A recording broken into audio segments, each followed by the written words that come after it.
الحمد لله والصلاة والسلام على رسول الله وعلى آله و اصحابه اجمعین. دعای داخل شدن مسجد. از ابو اسید رضی الله عنه روایت است، فرمود رسول الله صلی الله علیه و سلم فرمودند: اذا دخل احدكم المسجد فليقل اللهم افتح لي ابواب رحمتك. یکی از شما وقتی که داخل مسجد شد باید بگوید اللهم افتح لي ابواب رحمتك، الها بگشا، باز کن بر سر من دروازه های رحمتت را. دروازه های رحمت داخل مسجد چی است؟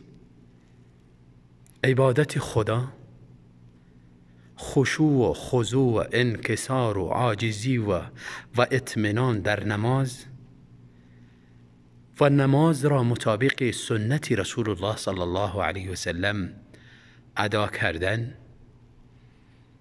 و بخشش گناهان که الله تعالی به ذریعه این نماز گناهان را ببخشد. همچنان ذکر و اذکار، تلاوت قرآن کریم و رعایت آداب مسجد، همه از اینها در دروازه های رحمت الهی شامل میشه. از الله بخواهیم همه دروازه های رحمتش را بالای ما باز کند. و فرمودن: و اذا خرج فلیقل اللهم اینی اسألک من فضلک. وقتی که از مسجد بیرون می شود بگوید اللهم اینی اسألک من فضلک، الها از تو سوال می کنم، می طلبم از فضل و مهربانی تو. فضل و مهربانی الله تعالی چی می باشد؟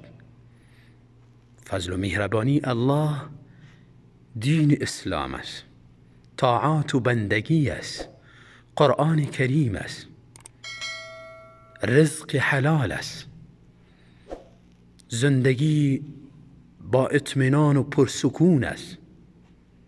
همه زیر از الله تعالی انسان در وقتی بیرون شدن از مسجد می خواهد تا اینکه زندگی با استقرار و در چوکات شرع داشته باشد.